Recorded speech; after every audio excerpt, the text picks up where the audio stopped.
박민호 연사님. 네. 예, 요즘 무슨 좋은 일이 있으세요? 왜요? 표정이 너무 밝아지셨어요. 여러분 제가 그래 보여요? 네. 그런가요? 네네네. 맞습니다. 제가 요즘 은혜를 너무 많이 받아서 그런가 봐요. 네, 사실 그동안 아무리 나는 죽고 예수로 사는 삶을 살고 싶어도 여러분도 아시지만 그게 그렇게 뜻대로 되지 않잖아요. 안 되죠. 네.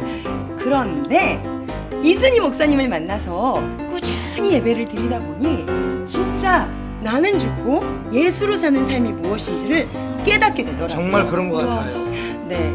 진리를 알지니 진리가 너희를 자유케 하리라. 아멘. 아멘. 나는 아멘 아멘 그런 말씀처럼 제 영이 참 자유함을 얻고 나니까 이렇게 행복해져요. 우와. 정말 그런 것 같아요. 부럽죠? 네. 부러워요. 너무 부러워요. 여러분 영혼육이 모두 다 변화돼서 저처럼 행복해지고 싶으시죠? 네. 네. 바로 그 비밀을 알려드리겠습니다.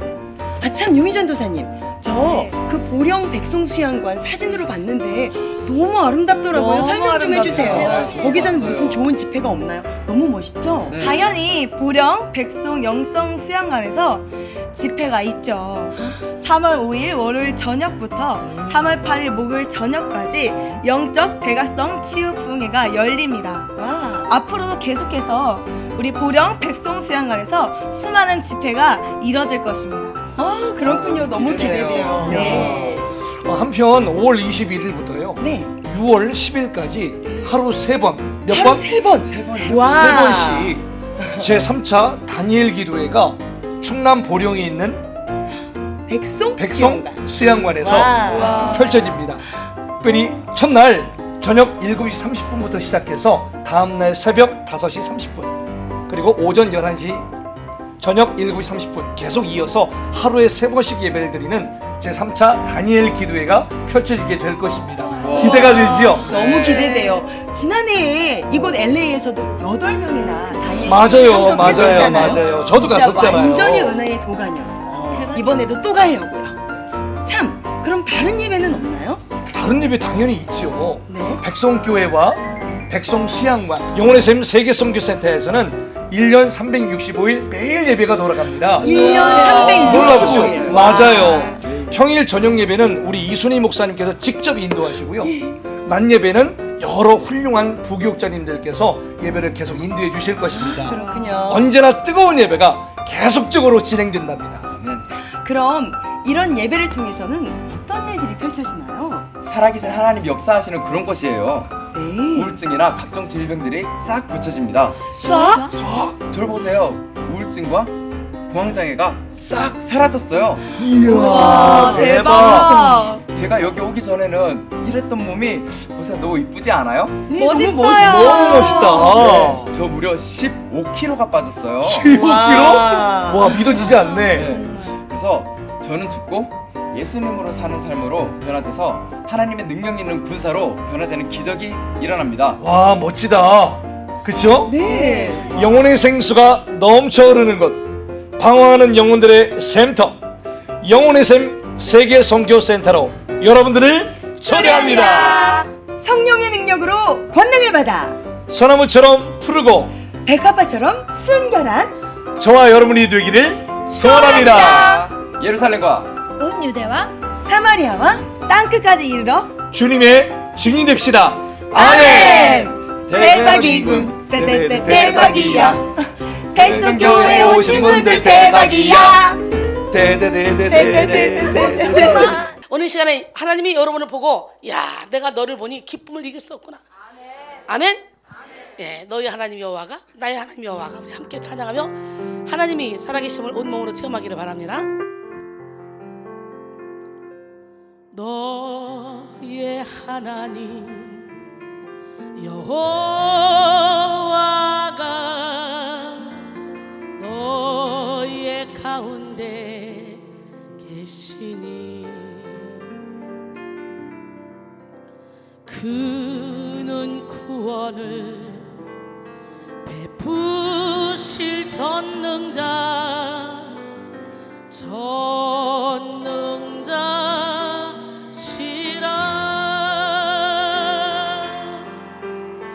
그가 너로 인하여 기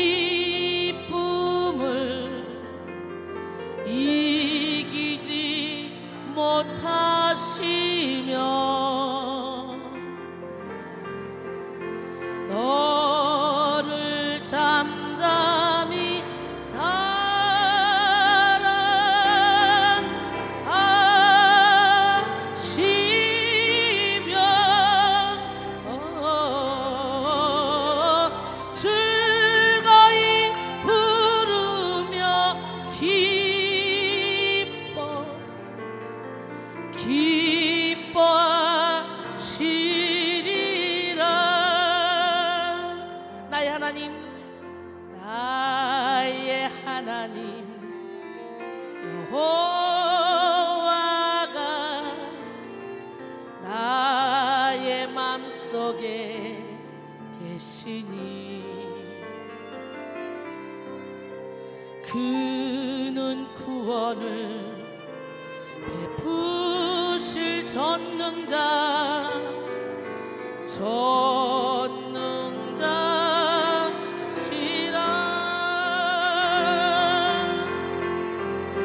그가 나로 인하여 기쁨을 이기지 못하시며 나를 잠잠히 사랑하시며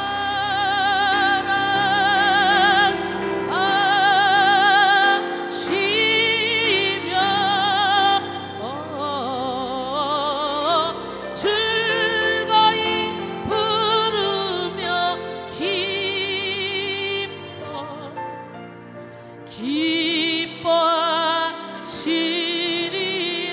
기뻐하시리라. 창세기 44장 27절로 34절 말씀 함께 보겠습니다.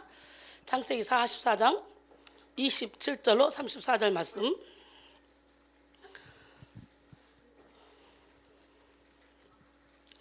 주의 종 우리 아비가 우리에게 이르되 너희도 알거니와 내 아내가 내게 두 아들을 낳았으나 하나는 내게서 나간 고로 내가 말하기를 정령 찢겨 죽었다 하고 내가 지금까지 그를 보지 못하거늘 너희가 이도 내게서 취하여 가려 한즉 만일 재해가 그 몸에 미치면 나의 흰머리로 슬피 음부로 내려가게 하리라 하니 아비의 생명과 아이의 생명이 서로 결탁되었거늘 이제 내가 주의 종 우리 아비에게 돌아갈 때에 아이가 우리와 함께 하지 아니하면 아비가 아이의 없음을 보고 죽으리니 이같이 되면 종들이 주의 종 우리 아비의 흰머리로 슬피 음부로 내려가게 함이니이다.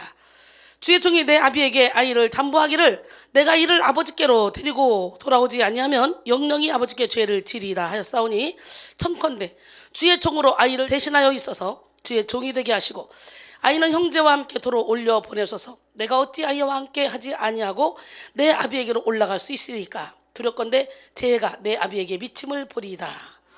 아멘. 예, 가정에서 이루어지는 영성혁명. 예, 첫 번째 시간 부모가 부모에게 물려받은 상처 치유라는 제목으로 함께 은혜를 나눌 때 여러분 모두가 다 영혼의 쓴뿌리 상처를 치유받는 기적의 시간이 되기를 원합니다. 세계적인 베스트셀러이자 영화로도 제작되어 화제를 모은 오두막이라는 소설이 있습니다. 오두막의 주인공은 살인 유기 사건으로 막내딸을 잃은 거대한 슬픔을 겪어야 했던 맥입니다. 그는 술만 먹으면 엄마를 폭행하는 그런 아버지 밑에서 고통스러운 어린 시절을 보내야만 했습니다. 어느 날 교회 예배에서 아버지의 폭행을 간증했다가 창피를 주었다는 이유로 아버지한테 심하게 매질을 당한 적도 있습니다. 어린 맥은 증오심에 아버지의 술에 살충제를 넣어서 아버지를 독살하는 범죄를 저지르고 말았습니다. 그러나 용케 그 사실을 들키지 않고 잘 자라서 어른이 되어 결혼을 했어요. 그래서 새 아이를 낳았죠. 이제 새 아이를 둔 아버지가 되었습니다. 그리고 그는 형식적인 신앙생활만 간신히 이어가는 명목상의 그리스도인이었어요. 그런데 막내딸이 살해된 사건을 겪은 이후에 하나님께 완전히 마음의 문을 닫아버렸습니다. 믿음이 없어졌어요.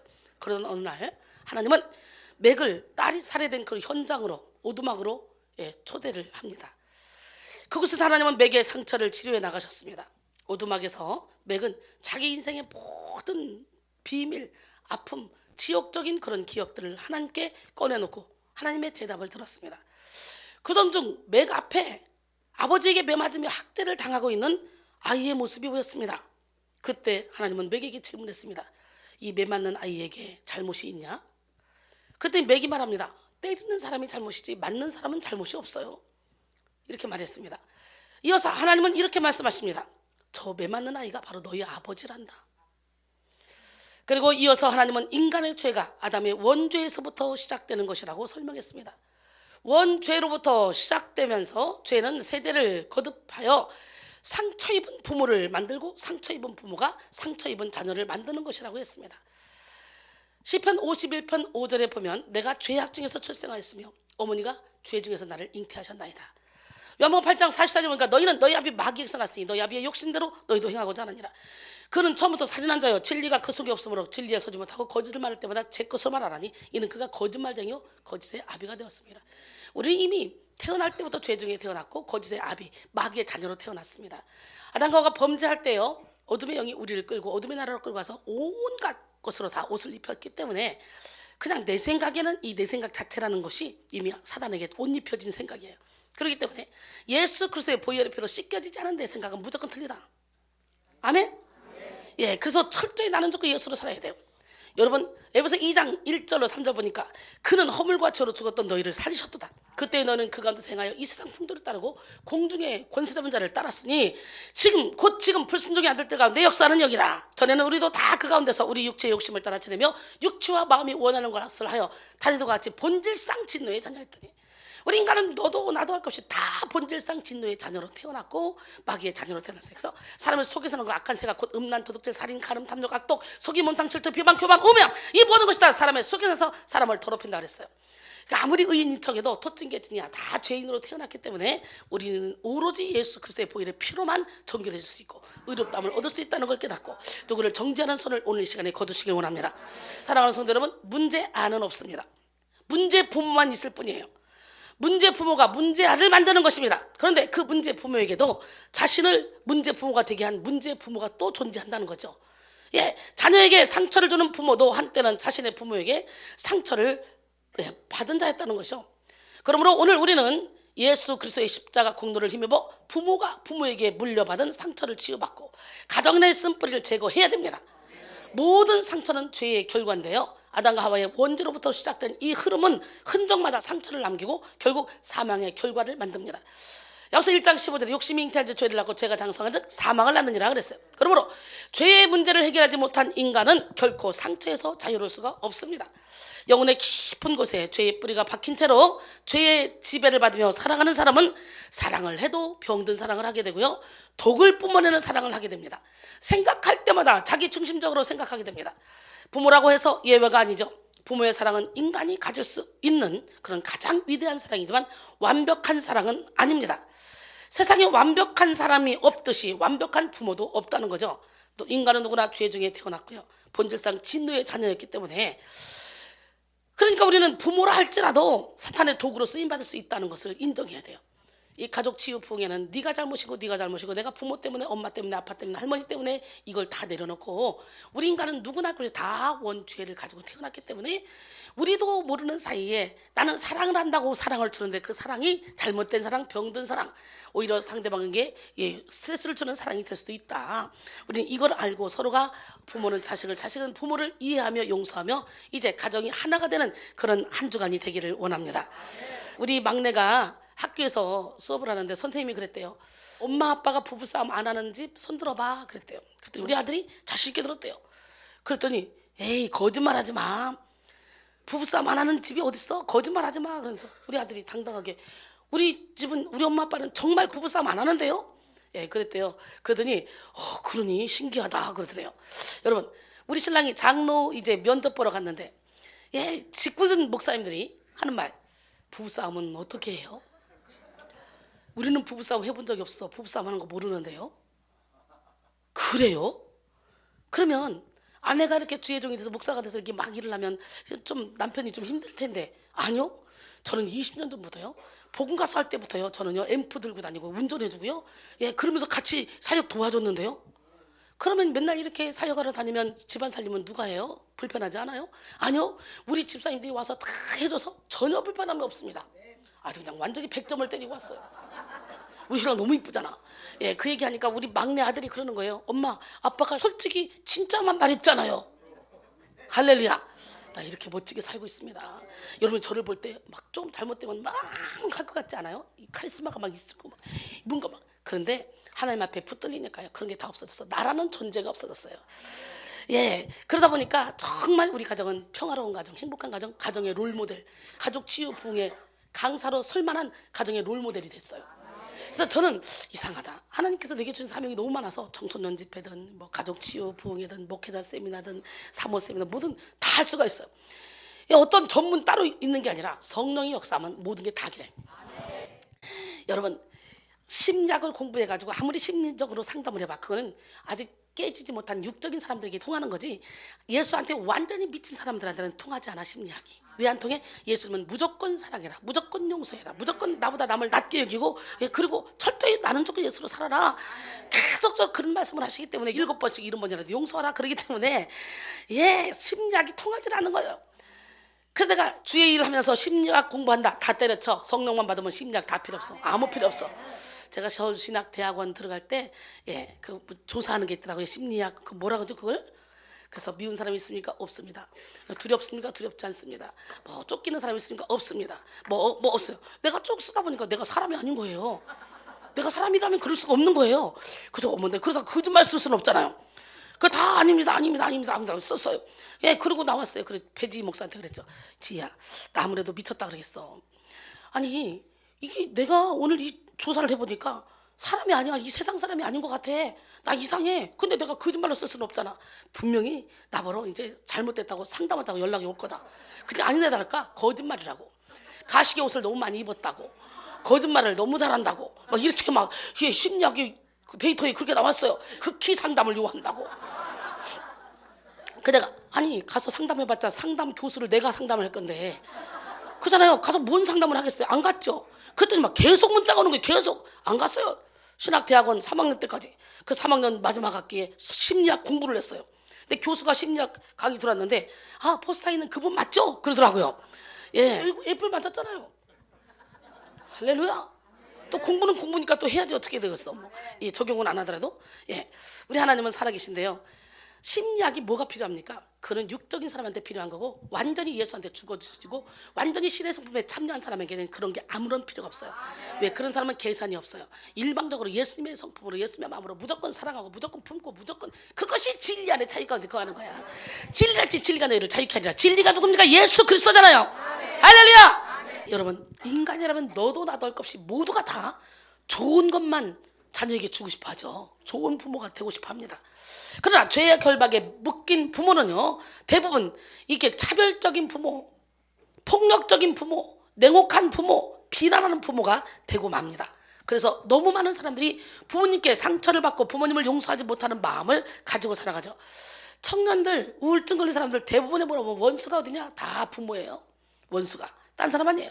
실제로 부모님께 충분히 사랑을 받으며 행복하게 자라났다고 말하는 사람보다 부모로부터 받은 상처가 너무 크다고 말하는 사람들이 훨씬 더 많이 있습니다.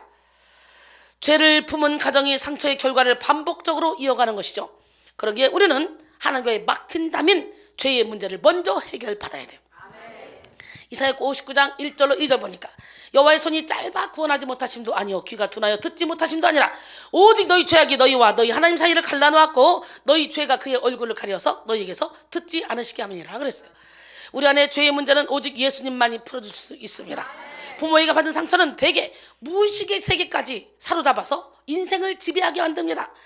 왜냐하면 어린 자녀에게 부모는 절대적이기 때문에 부모가 잘못됐다는 것을 알거나 부모가 자기에게 상처를 줬다는 것을 알기가 힘들고 만약에 안다 할지라도 그걸 극복할 내면의 힘이 없기 때문이죠. 받아들이거나 극복하지 못한 어린 시절의 상처는 곧장 그 영혼의 잠재의식을 사로잡고 인생을 결박합니다. 그래서 성인이 되어서도 부모로부터 이 받은 폭력, 폭언, 무관심, 과도한 기대, 차별 등이 감당할 수 없는 트라우마로 작용하여 현재의 삶을 어렵게 만드는 경우가 참 많이 있어요. 어릴 때 생긴 트라우마가 기억 속에 깊게 새겨진 유령처럼 그 사람의 일부가 되어 어디든 따라다니며 그때 생생한 감정에 휩싸이는 그런 고통을 느끼게 하는 것입니다.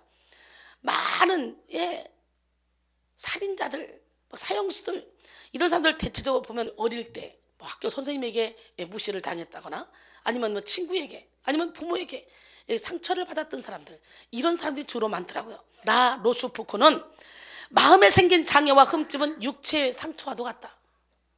여러분 우리는요 육체의 상처는 조금만 있어도 아프다고 날리고 엄청 떨어요. 그죠? 근데요 마음의 상처가 가장 무서운 상처거든요. 진짜 나는 겉사람이 아니고 속사람이에요. 겉사람은 누구나 할 것 없이 다 한 번 왔다 한 번 가고요. 육신의 장막집을 벗어야 돼요. 벗으면 속사람. 그 속사람이 하나님께서 지으신 집으로 가는 거예요. 우리는 속사람을 강건하게 하는데 생명을 걸어야 됩니다. 내면 세계가 강건한 사람은 어떤 환경 가운데 있다 할지라도 흔들리지 않습니다. 심지가 굳건하게 하나님만을 향해 달려갑니다. 예, 죽으면 죽으리라. 주님의 일을 감당할 때 사탄마귀가 힘쓰지 못하죠. 우리가 어설프게 하나님의 일을 한다고 하니까 사탄마귀가 발목을 묶어버리는 거지. 저처럼 완전히 미쳐봐요. 완전히 미치면 우리 신랑이 그렇게 얘기하듯이 자랑스럽게 거의 각시구시를 해주지 못하고 밥도 한번 해주지 못하고 이런데도 불구하고 우리의 온 가족들은 엄마를 대단하게 여기고 아내를 대단하게 여기고 이렇게 자랑스럽게 여기고 사람들에게 말할 때 자랑스럽게 말해서 아내를 높입니다. 멋지지 않습니까?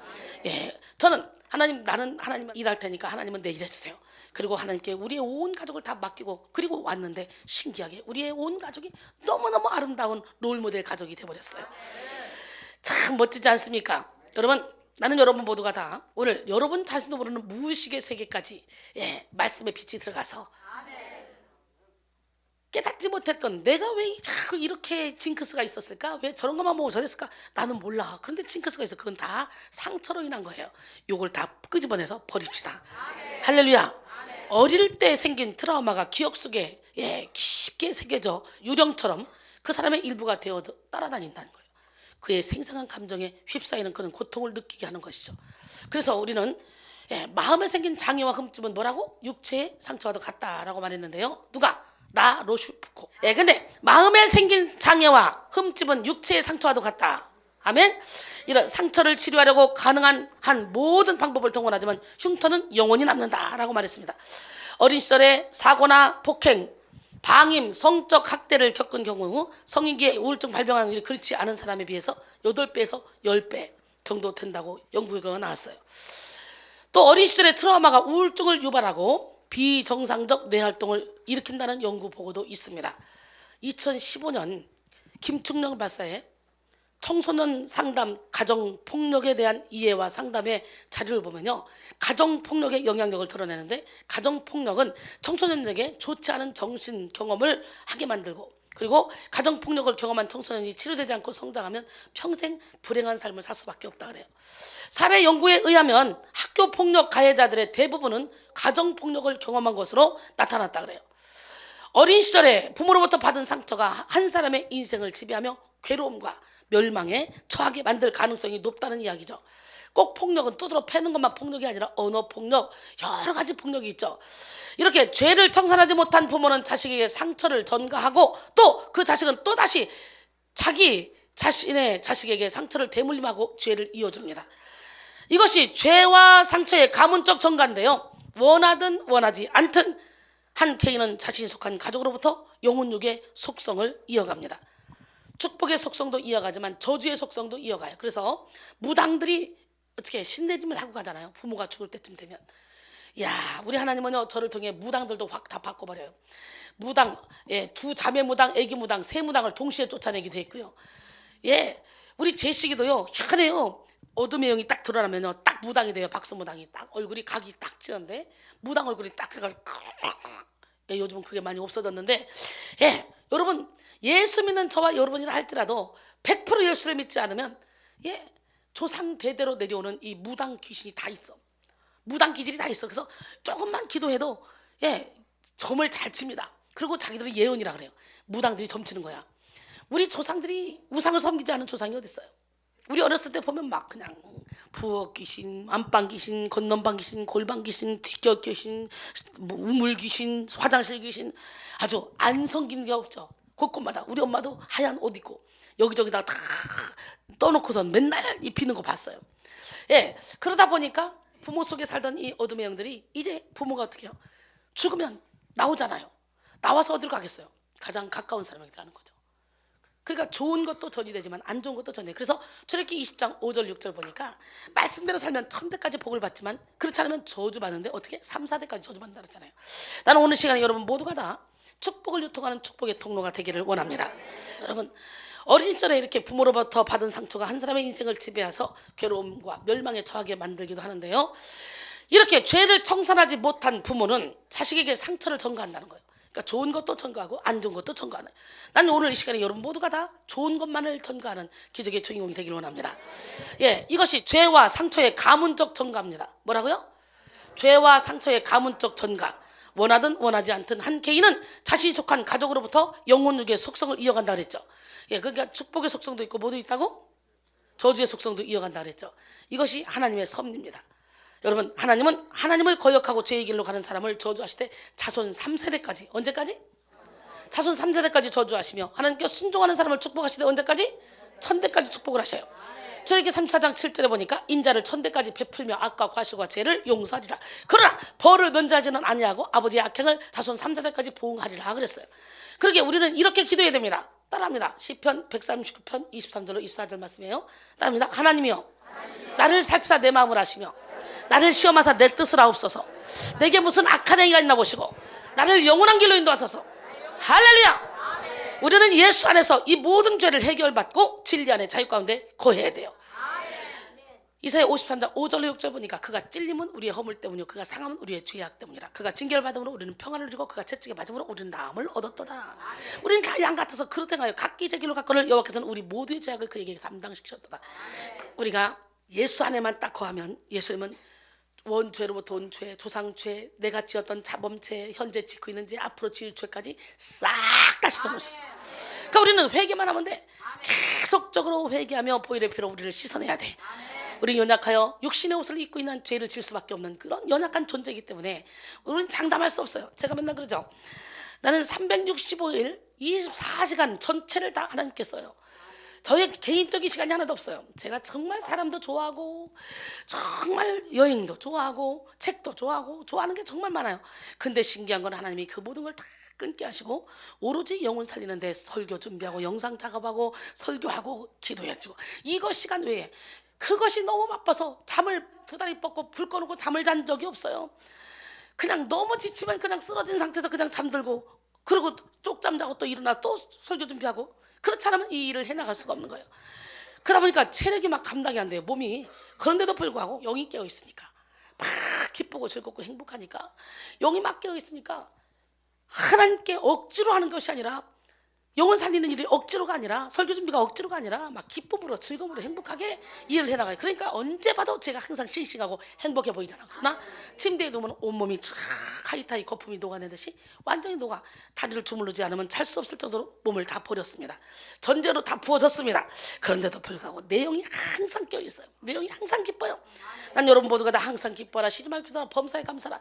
이것이 우리를 향한 하나님의 뜻인데 예, 어떻게 그렇게 살 수 있습니까? 세상 살다 보면 여러 가지 어려움도 있는데 아니, 그렇게 사라집니다. 저는 그렇게 살고 있어요. 환경이 문제가 아닙니다. 사망아 내가 쏘는 것이 뭐냐. 여러분 우리는요 절대로 사망도 우리를 어찌할 수 없어요. 왠 줄 알아요? 사망이 쏘는 것은 죄요. 죄의 권능은 율법이래요. 근데 우리는 율법을 완성하신 주님을 우리가 주인으로 모시고 있잖아. 그렇기 때문에 율법을 완성했는데 어떻게 사망이 우리를 쏘겠냐고. 예, 우리는 죽지 않습니다. 육신의 장막쯤만 벗으면 손으로 지차는 영원한 집이 우리를 기다리고 있고요. 그래서 5장 1절에 그리고 계시록 14장 13절에 보니까 지금 이후로 주 안에서 죽는 자들은 복이 있도다 하심에 성령이 이르시되 그렇다 그들이 수고를 그치고 쉬리니 이는 그들이 행한 일이 그들을 따름이라 그랬어요. 그렇기 때문에 우리는 이 땅에 사는 날 동안 저 천국에 내 집을 지어야 돼. 그동안에 내가 행했던 모든 일은 나를 따라오는 거예요. 아무것도 나를 따라오지 않지만 내가 행했던 모든 일, 그래서 우리는 죽을 때 아무것도 가져갈 수 없으나 내가 열심히 이 땅에 살면서 하나님의 나라 확장을 위해서 시간, 물질, 노력을 쏟고 영혼들을 살리기 위해서 전도하고 이 모든 것은 다 우리의 상급으로 쌓아진다는 거예요. 그렇기 때문에 이 땅에 사는 날 동안 우리는 내세를 준비해야 될 줄 믿습니다. 보혈의 피로 씻겨진 우리는 이제 더 이상 죄로 인해 형벌을 받지 않아요. 조상 죄 때문에 형벌을 받지도 않아요. 이미 끝났어요. 십자가에서. 예, 신명기 24장 16절에 보니까 아버지는 그 자식들로 말미암아 죽임을 당하지 않을 것이요 자식들은 그 아버지로 말미암아 죽임을 당하지 않을 것이니 각 사람은 자기 죄로 말미암아 죽임을 당할 것이니라. 할렐루야. 분명히 지금 출애굽기 20장 5절 6절 신명기 34장 7절에 보니까 우상을 섬기지 않으면 1000대까지 복을 받고 우상을 섬기면 3, 4대 저주받는다 그랬잖아요.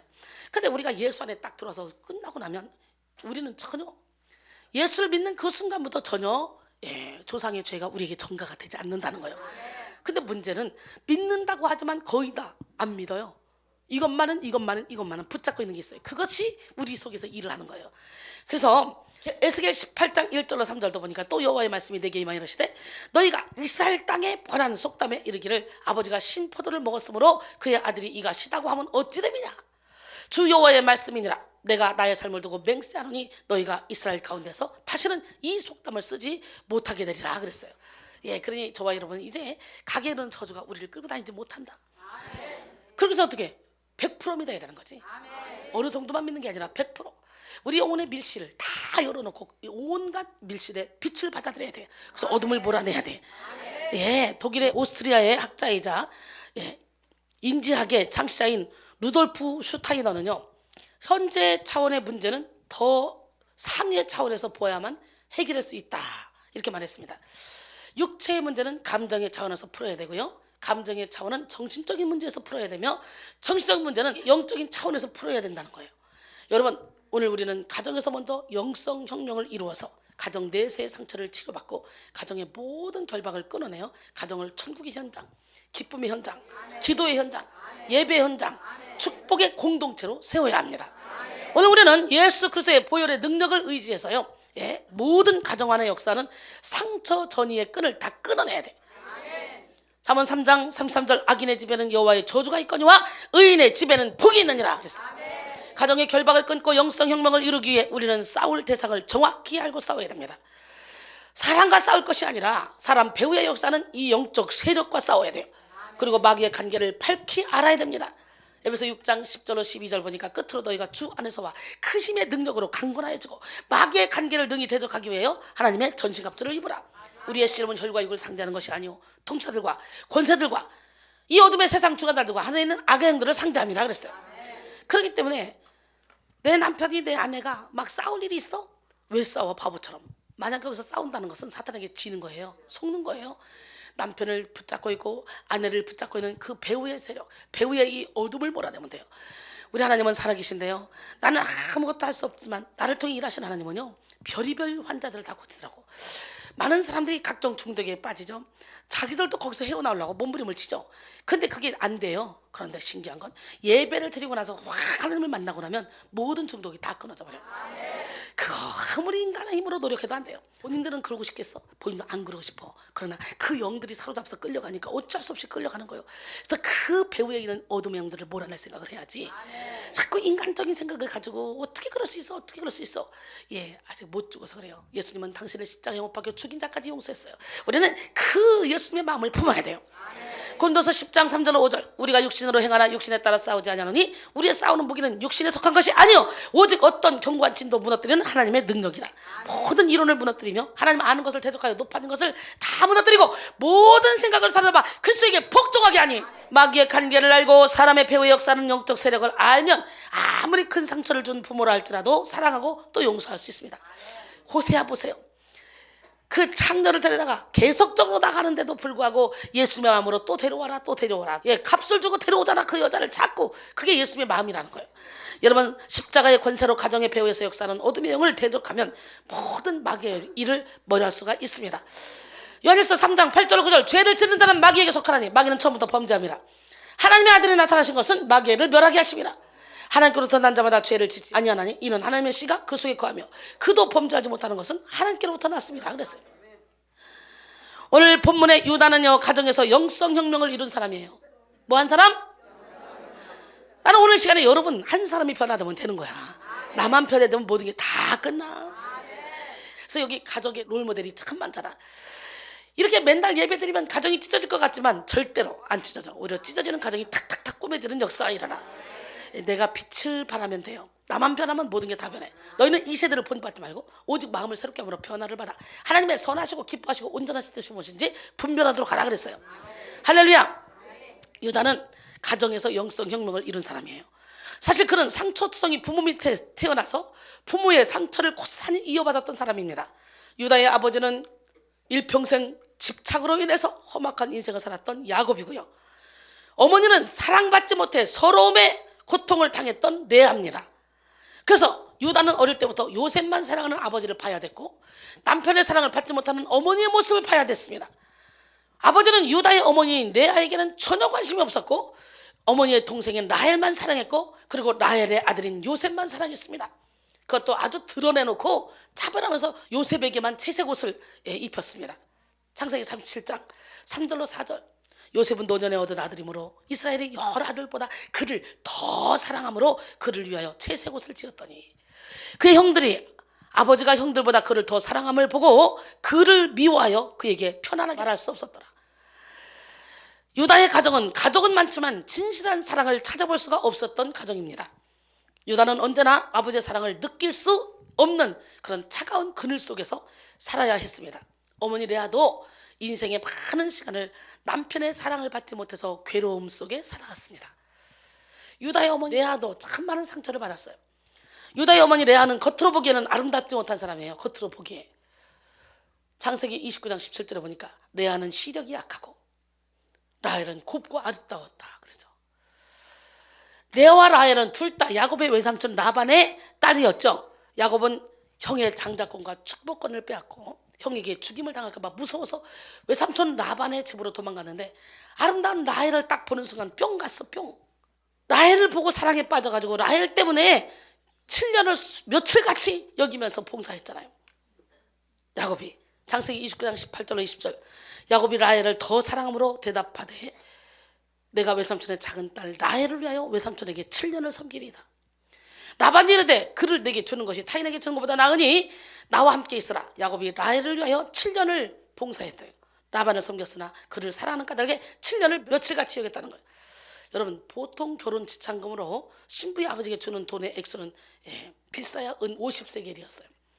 신명기 22장 28절 29절 만일 남자가 약혼하지 아니한 처녀를 만나 그를 붙들고 동침하는 중에 그 두 사람이 발견되면 그 동침한 남자는 그 처녀의 아버지에게 은 50세겔을 주고 그 처녀를 아내로 삼을 것이라.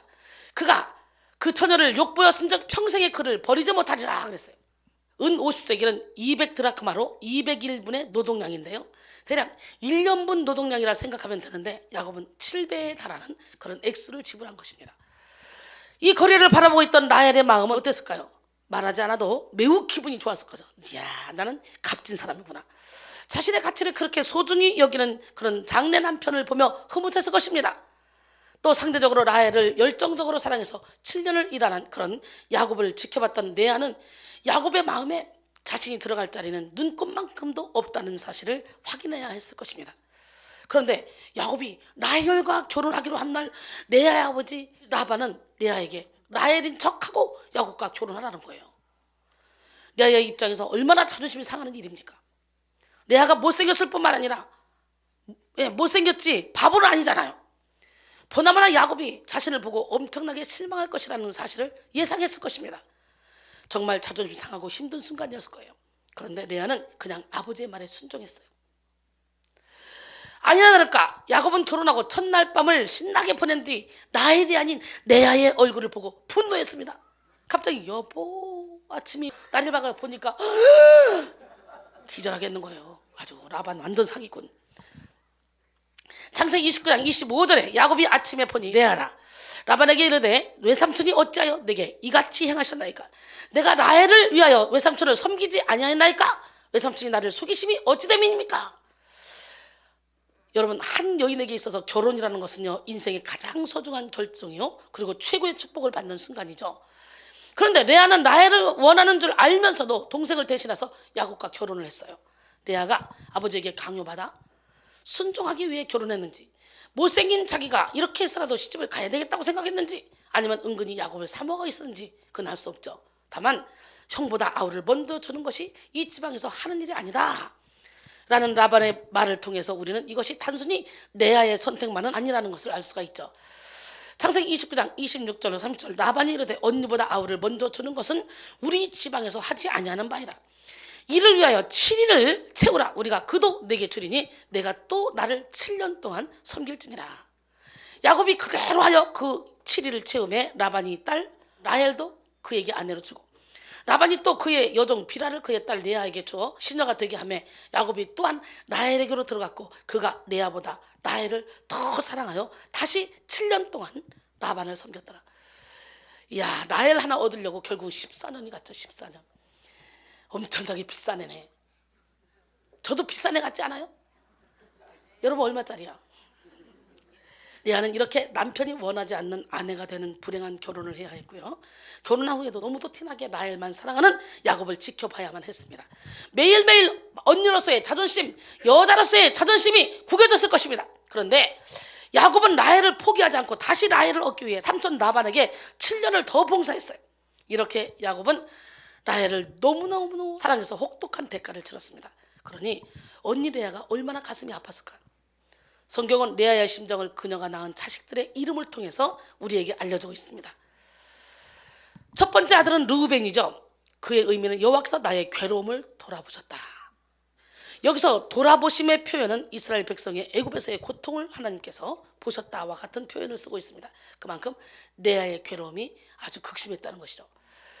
창세기 29장 32절에 레아가 임신하여 아들을 낳고 그 이름을 르우벤이라 하여 이르되 여호와께서 나의 괴로움을 돌보셨으니 이제는 내 남편이 나를 사랑하리로다 하였더라.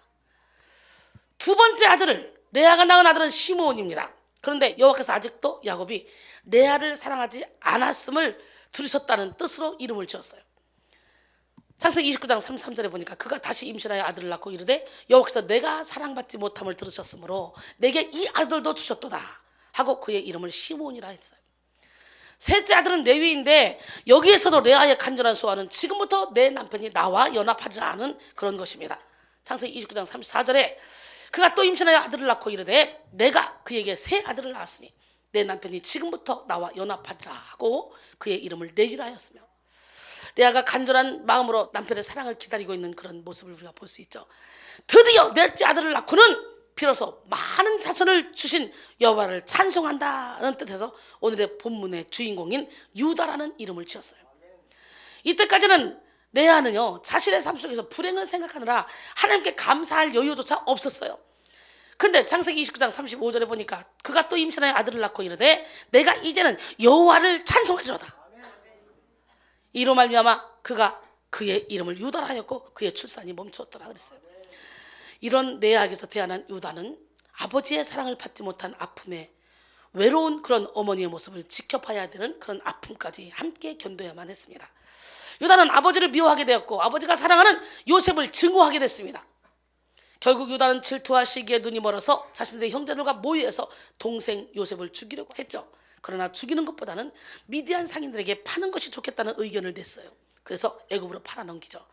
요셉을 판 후에 유다와 형제들은 수점수를 죽여서 요셉의 채색 옷에 피를 적셔서 아버지 야곱에게 갖다 주었습니다. 창세기 37장 33절로 35절 보니까 아버지가 그것을 보고 알아보고 이르되 내 아들의 옷이라 악한 짐승이 그를 잡아먹었도다. 요셉이 분명히 찢겼도다 하고 자기 옷을 찢고 굵은 배로 허리를 묶고 오래도록 그의 아들을 위하여 애통하니 그의 모든 자녀가 위로하되 그가 그 위로를 받지 아니하여 이르되 내가 슬퍼하며 수울로 내려가 아들에게로 가리라 하고 그의 아버지가 그를 위하여 울었더라 그랬어요.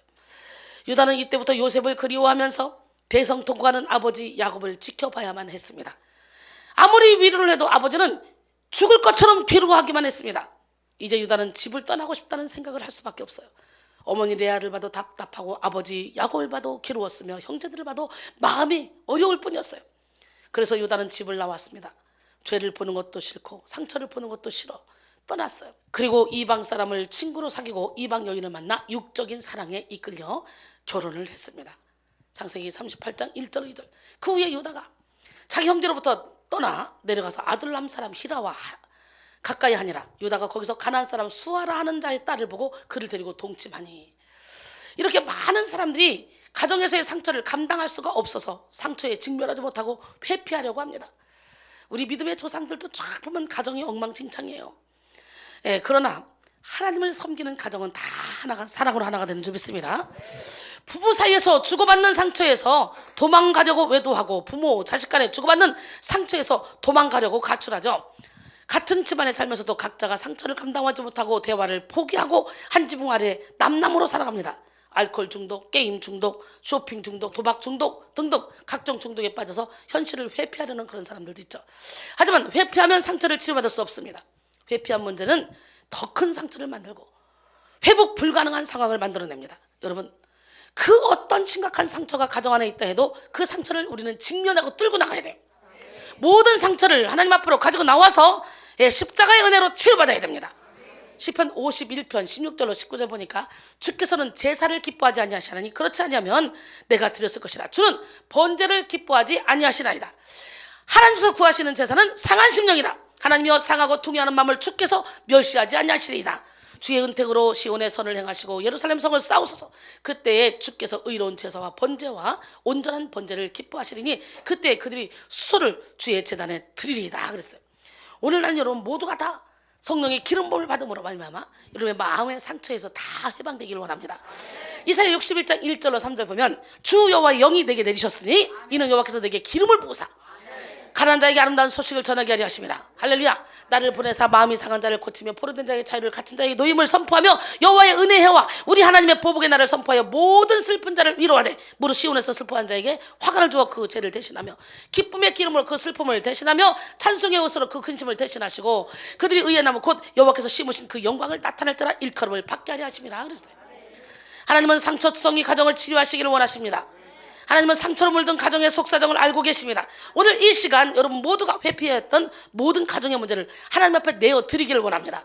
여러분 모두가 상한 마음의 제사를 드림으로 하나님의 새 창조의 역사를 경험하고 가정에서 이루어지는 영성혁명의 주인공이 되기를 소원합니다. 예, 저를 만나서 알코올 중독에 빠져있는 사람, 담배 중독, 마약 중독 빠져있는 사람, 각종 중독에 빠져있는 사람, 저를 통해 하나님의 은혜를 크게 체험한 이후에는 술이 보기도 싫고 마약이 보기도 싫고 담배가 보기도 싫고 예 바람 피고 싶지도 않고 이렇게 바뀌어지는 역사가 많이 일어난 점 있습니다. 여러분 모두가 다 각종 예, 하나님 외에 하나님보다 더 사랑하는 것이 있다면 오늘 예수 이름으로 다 내려놓길 원합니다. 유다는 상처에 직면하지 않았어요. 직면해야 되는데 상처에 직면하지 않고 도망쳤습니다. 하나님께 나가지 못하고 세상의 길로 달려나갔습니다. 그런 괴로움밖에 없었던 가정을 뛰쳐나와서 육적인 방법으로 가정을 꾸렸습니다. 유다는 이방 여인과 육적인 결혼을 해서 엘, 오난, 셀라를 낳았죠. 그리고 장자 엘을 위해 다말을 아내로 데려왔어요. 그런데 이방 땅에서 육적으로 행동하는 아버지 유다를 보고 배운 이 엘은 여호와가 보시기에 악한 행동을 했습니다. 그럴 수밖에 없죠. 자식은 부모의 거울이니까. 그래서 하나님은 유다에게 깨달음을 주시려고 엘을 죽였어요. 창세기 38장 7절에 보니까 유다의 장자 엘이 여호와 보시기에 악함으로 여호와께서 그를 죽이시니라. 그러자 유다는 관례대로 엘이 후사 없이 죽었으므로 동생 오난을 형수 다말에게 주어서 형을 위하여 씨를 잇게 하라고 했습니다. 그런데 오난 역시 악하고 이기적이며 육적인 사람이었어요. 그래서 다말에게 들어갔지만 형에게 씨를 주지 않으려고 씨를 땅에 설정했습니다. 이것이 여호와 보시기에 악해서 여호와께서 그도 죽였습니다. 예, 창세기 38장 8절로 10절 말씀이요. 유다가 오난에게 이르되 내 형수에게로 들어가서 남편의 아우된 본분을 행하여 내 형을 위하여 씨가 있게 하라. 오난이 그 씨가 자기 것이 되지 않을 줄 알므로 형수에게 들어갔을 때 그의 형에게 씨를 주지 않냐려고 땅에 설정하매 그 일이 여호와 보시기에 악함으로 여호와께서 그도 죽이시니 두 아들이 연속적으로 죽었습니다. 이때 유다는 자신이 잘못 행했음을 깨닫고 회개했어야 됩니다. 그러나 깨닫지 못해요. 여러분 인생의 문제는 깨달음의 문제예요. 오늘 깨닫는 은혜가 여러분에게 있어지길 원합니다. 깨닫지 못하고 그 두려움만 느꼈습니다. 하나 남은 아들 셀라까지 죽을까 봐 셀라를 다말에게 주지 않으려고 몸부림을 쳤죠. 창세기 38장 11절에 보니까 유다가 그의 며느리 다말에게 이르되 수절하고 내 아버지 집에 있어 내 아들 셀라가 장성하기를 기다리라 하니 셀라도 그 형들 같이 죽을까 염려함이라. 다말이 가서 그의 아버지 집에 있으니라 그랬어요. 유다는 인간적인 두려움에 인간적인 수법을 썼습니다. 얼마 후에 유다는 아내까지 죽는 일이 일어났어요. 그리고 다시 이방 사람 아둘람 사람 히라와 어울려서 딥나에 갔습니다. 그때 다말은 창녀 행세를 하고요. 유다가 가는 길목을 지키고 앉아 있습니다. 창세기 38장 13절로 15절 어떤 사람이 다말에게 말하되 내 시아버지가 자기의 양털을 깎으려고 딥나에 올라왔다 한지라. 그가 그 과부의 의복을 벗고 노울로 얼굴을 가리고 몸을 휩싸고 딥나 길곁 에나임 문에 앉으니 이는 셀라가 장성함을 보았어도 자기를 그의 아내로 주지 않음으로 말미암니라. 그가 얼굴을 가리었으므로 유다가 그를 보고 창녀로 여겼다 그래요. 결국 유다는 다말이 창녀인 줄 알고 동침했습니다. 다말은 동침하기에 앞서 시아버지 유다에게 도장과 끈과 지팡이를 담보물로 받았어요. 유다는 순전히 육적인 소욕에 이끌려서 이 모든 일을 행했습니다. 창세기 38장 16절로 20절 말씀이죠. 길 곁으로 그에게 나아가 이르되 청하건대 나로 내게 들어가게 하라 하니 그의 며느리인 줄 알지 못하였습니다. 그가 이르되 당신이 무엇을 주고 내게 들어오려느냐. 유다가 이르되 내가 내 떼에서 염소 새끼를 주리라. 그가 이르되 당신이 그것을 줄 때까지 담보물을 주겠느냐. 유다가 이르되 무슨 담보물을 내게 주랴. 그가 이르되 당신의 도장과 그 끈과 당신의 손에 있는 지팡이로 하라. 유다가 그것들을 그에게 주고 그에게로 들어갔더니 그가 유다로 말미암아 임신을 하였더라. 그가 일어나 떠나가서 그 노울을 벗고 과부의 의복을 도로 입으니라. 유다가 그 친구 아둘람 사람의 손에 부탁하여 염소 새끼를 보내고 그 여인의 손에서 담보물을 찾으라 했으나 그가 그 여인을 찾지 못한지라 그랬어요. 유다는 스스로도 그렇게 행하는 자신의 행동에 대해서 부끄럽게 여겼습니다. 그래서 아둘람 사람은 그 절친 히라를 보내서 창녀를 찾으려고 했는데요, 못 찾았어요. 그렇게 이렇게 말합니다. 창세기 38장 23절에 유다가 이르되 그로 그것을 가지게 두라. 우리가 부끄러움을 당할까 하노라. 내가 이 염소 새끼를 보냈으니 그대가 그를 찾지 못하였느니라.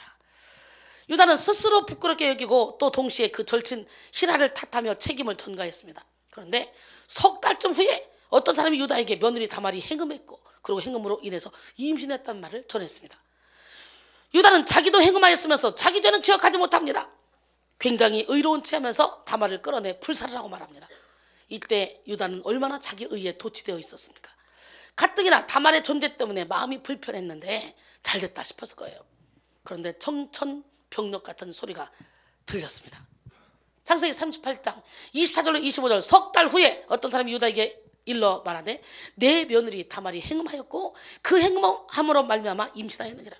유다가 이르되 그를 끌어다가 불살하라. 여인이 끌려나갈 때에 사람을 보내어 시아버지에게 이르되 이 물건 임자로 인하여 임신하였나이다. 청하건대 보소서 이 도장과 그 끈과 지팡이가 누구의 것입니까? 한지라. 한껏 자기 의에 도취되어 심판하고 정죄하던 유다에게 여인은 도장과 끈과 지팡이를 들이밀었습니다. 그야말로 빼도 박도 못할 상황이죠. 발뺌을 할 수도 변명할 수도 없는 그런 상황이에요. 이제 유다는 자기가 죄를 깨닫고 인정할 수밖에 없었습니다. 26절에 보니까 창세기 38장 26절에 유다가 그것들을 알아보고 이르되 그는 나보다 옳도다. 내가 그를 내 아들 셀라에게 주지 아니하였음이로다 하고 다시는 그를 가까이 하지 아니하였더라 그랬어요. 이 사건을 통해서 유다는 회개함으로 깨어지고 부서졌습니다. 하나님이 주신 가정을 떠나 육적으로 살며 정욕대로 살다가 죄를 짓고 회개를 했습니다. 그리고 다시 집으로 돌아왔습니다. 아픔을 직면하기 싫어서 떠났던 가정의 현장으로 다시 돌아왔어요. 그래서 온 땅에 기근이 들어 애굽 국무총리인 요셉에게 곡식을 꾸러갈 때 유다도 함께 동행했죠. 오늘 보면은 유다의 형제들이 애굽의 국무총리가 요셉인 줄 모른 채 곡식을 뿌기 위해서 엎드린 상황 속에서 유다가 요셉에게 한 말입니다. 이제 유다는 가족의 품으로 돌아가서 가족 공동체의 대표자로 서게 된 것입니다. 온 땅에 기근이 들었을 때 야곱은 애굽에 곡식이 있음을 보고 아들들에게 애굽에 가서 곡식을 사오라. 근데 그때도 야곱은 베냐민에게 집착해서 베냐민은 안 보냈어요. 다른 아들들은 잃어도 괜찮지만 베냐민만은 잃을 수 없다는 것이죠. 창세기 42장 4절에 야곱이 요셉의 아우 베냐민은 그의 형들과 함께 보내지 아니하였으니 이는 그의 생각에 재난이 그에게 미칠까 두려워함이었더라. 한편 애굽의 국무총리가 된 요셉은 곡식을 얻기 위해 자기 앞에 엎드리며 절하는 10명의 형들을 보게 되었습니다. 요셉은 형들의 마음이 어떠한지 달아보기 위해서 형들을 의도적으로 정탐꾼으로 몰고 그들을 3일 동안 가뒀습니다. 그리고 시몬을 볼모로 잡고 막내 베냐민을 데리고 오라고 말합니다. 베냐민을 데리고 와야 시몬을 풀어주고 그들에게 곡식을 주겠다고 했습니다. 창세기 42장 24절 25절 요셉이 그들을 떠나가서 울고 다시 돌아와서 그들과 말하다가 그들 중에 시몬을 끌어내어 그들의 눈앞에서 결박하고 명하여 곡물을 그 그릇에 채우게 하고 각 사람의 돈은 그 자루에 도로 넣게 하고 또 길 양식을 그들에게 주게 하니 그대로 행하였더라.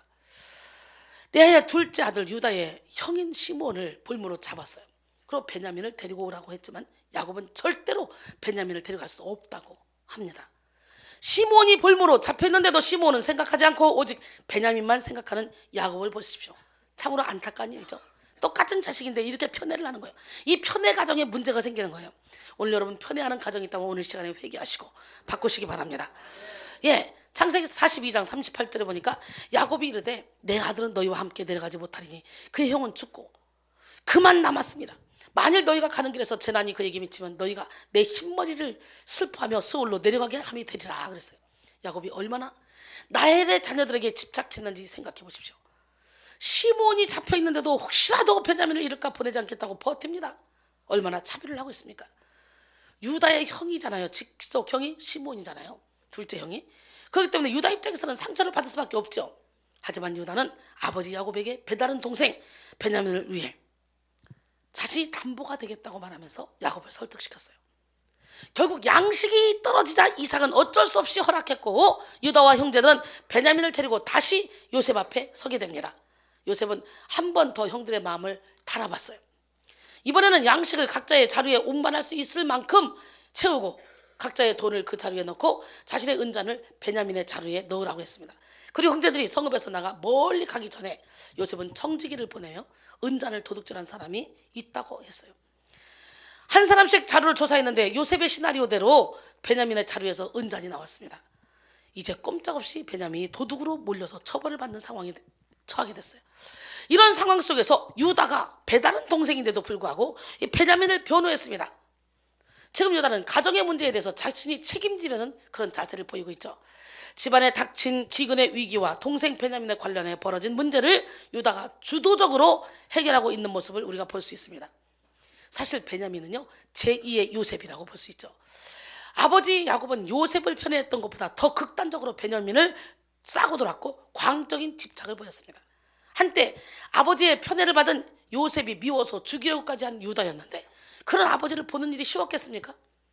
성경 어디에도 야곱이 유다를 따뜻하게 대했다거나 챙겨주었다거나 사랑을 표현했다고 보여지는 부분은 없습니다. 유다는 여전히 아버지의 사랑을 받지 못했어요. 그런데 유다는 더 이상 예전의 유다가 아니었다는 거예요. 유다는 실패를 딛고 일어서서 성숙했습니다. 차별대우 당하는 것이 이전에는 너무너무 힘든 일이었지만 이제는 아무렇지도 않게 되었어요. 오히려 아버지를 이해하게 됐고 그렇게 집착할 수밖에 없었던 아버지의 연약함을 품게 되었습니다. 오늘 본문을 통해 우리는 아버지 야곱을 이해하고 품는 유다의 절절한 사랑을 읽을 수가 있는데요. 구약학자 폰 라트는 유다의 이 말은 대단히 수사학적이며 가장 아름다운 연설 중 하나라고 평가했습니다.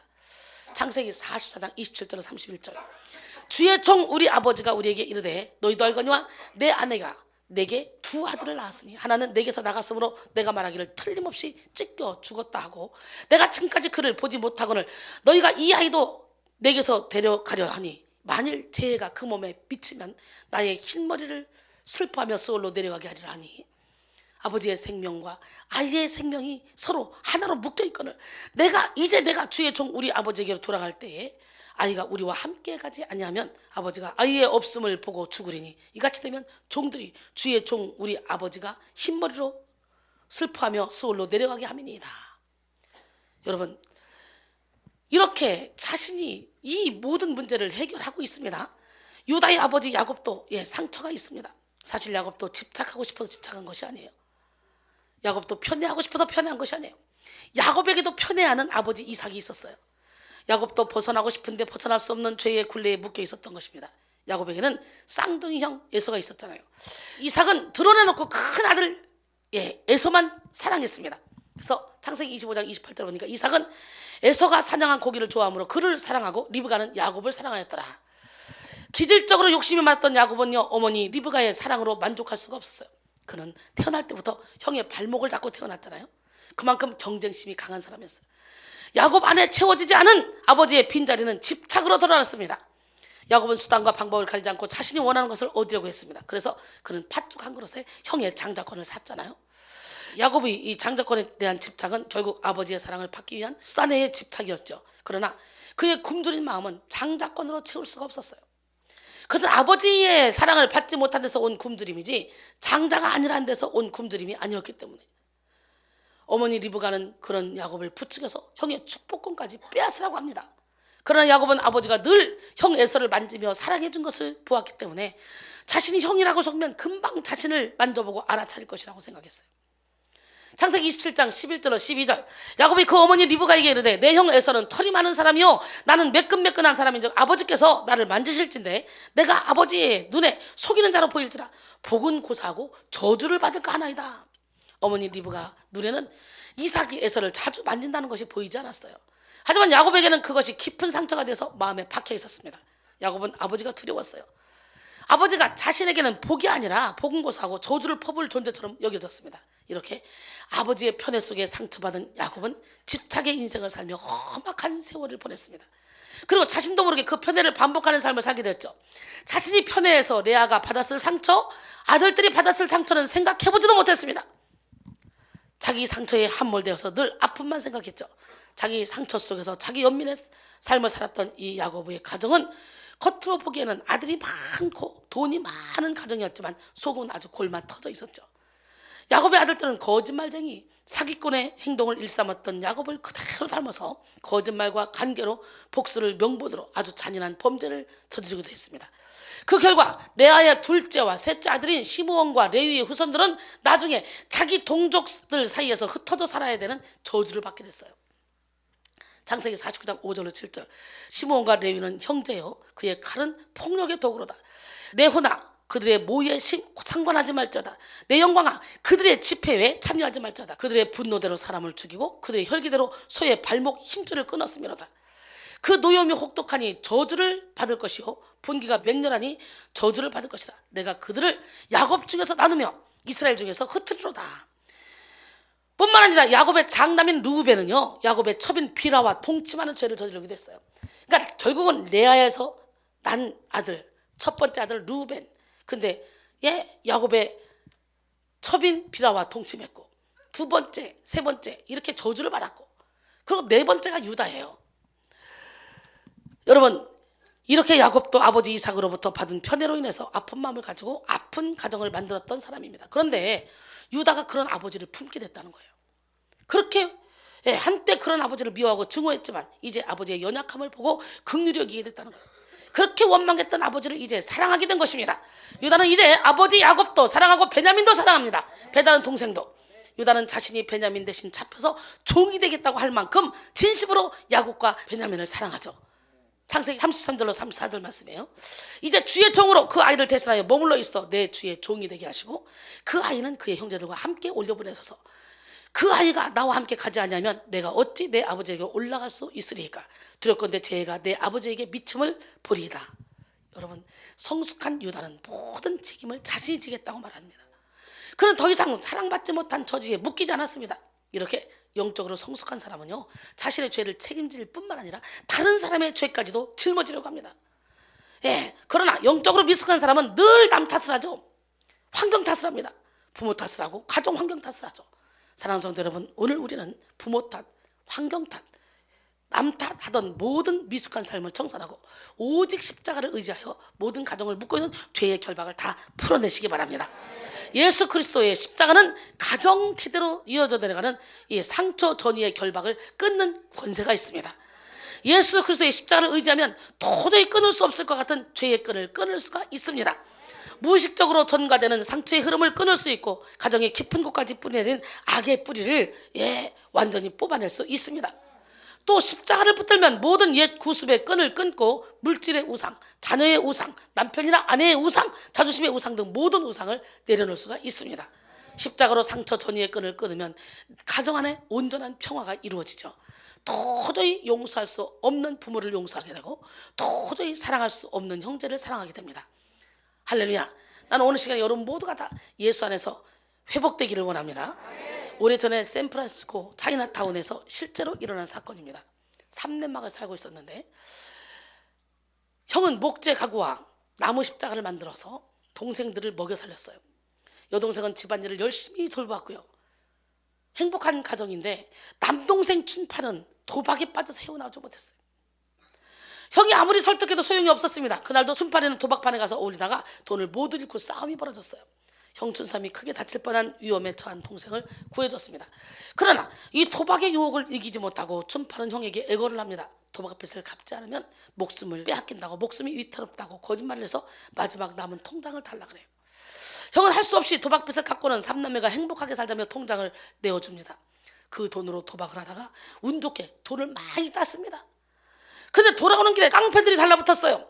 깡패와 싸우다가 살인을 하게 됐어요. 피투성이가 된 제 집으로 뛰어들은 춘팔이는 공포에 질려 형에게 사실을 말하며 도움을 요청합니다. 그러나 경찰이 집을 포위하고 스피커로 자수를 외칩니다. 모든 것을 체념하고 사형을 각오하며 걸어 나가는 춘팔을 돌려세우고 형 춘삼은 피 묻은 옷을 벗겨 자기가 입습니다. 만들 남한 십자가를 동생이 손에 쥐어줍니다. 그리고 춘삼은 달려갑니다. 경찰의 정지 명령에도 마구 달려갑니다. 마침내 총성이 들리고 춘삼은 그 자리에 쓰러져 죽습니다. 경찰은 죽은 후에 봤더니 살인자 춘팔이 아니고 그 형 춘삼이었음을 알게 되죠. 형이 대신 죄값을 치루었기에 춘팔은 사면해 주었습니다. 그 후에 춘팔의 삶은 완전히 바뀌었습니다. 도박을 끊고 형 대신 나무 십자가를 만들었습니다. 처음에 볼품없던 십자가가 점점 형의 아름다운 작품을 닮아갔는데요. 예, 그와 함께 그의 삶도 변했습니다. 아름답게. 어느 날 형의 무덤을 찾은 춘팔은 2개의 나무 십자가를 무덤에 꽂았습니다. 하나는 형이 만들었던 것, 하나는 자신이 만든 것. 구분하기 어려울 정도로 닮았습니다. 춘팔의 십자가에 편지가 매달려 있어요. 이제는 내가 산 것이 아니오 오직 내 안에 당신께서 사신 것이라. 유다는 십자가의 정신으로 야곱의 편애와 집착을 녹였고 십자가의 희생으로 베냐민 대신 종이 되겠다고 자원했습니다. 오늘 이 시간 여러분 모두가 십자가의 정신으로 용서하지 못한 사람을 용서하고 그리고 참된 화평을 이루는 기적의 주인공이 되기를 원합니다. 골로새 1장 20절에 그의 십자가의 피로 화평을 이루사 만물 곧 땅에 있는 것들이나 하늘에 있는 것들이 그로 말미암아 자기와 화목하게 되기를 기뻐하심이라 그랬어요. 십자가는 화합, 화해, 하나님의 능력이 발휘되는 곳이므로 우리는 원수 맺음, 다툼, 분냄, 불평, 불만들을 모두 십자가로 가정함으로 해결할 수가 있습니다. 십자가는 서로 경멸하고 미워했던 유대인들과 이방인들도 하나가 되게 하는 그런 도구입니다. 에베소 2장 13절로 17절 보니까 이제는 전에 멀리 있던 너희가 그리스도 예수 안에서 그리스도의 피로 가까워졌느니라. 그는 우리의 화평이신지라 둘로 하나를 만드사 원전한 것 곧 중간에 막힌 담을 자기 육체로 허시고 할렐루야. 법조문으로 된 계명의 율법을 폐하셨으니 이는 이 둘로 자기 안에서 한 세 사람을 지어 화평하게 하시고 또 십자가로 이 둘을 한 몸으로 하나님과 화목하게 하려 하십니다. 원수된 것을 십자가로 소멸하시고 또 오셔서 먼 데 있는 너희에게 평안을 전하시고 가까운 데 있는 자들에게 평안을 전하셨으니 여러분 예수님은 우리에게 평안을 주시는 분이에요. 여러분 마음속에 평안이 없다면 예수 피해.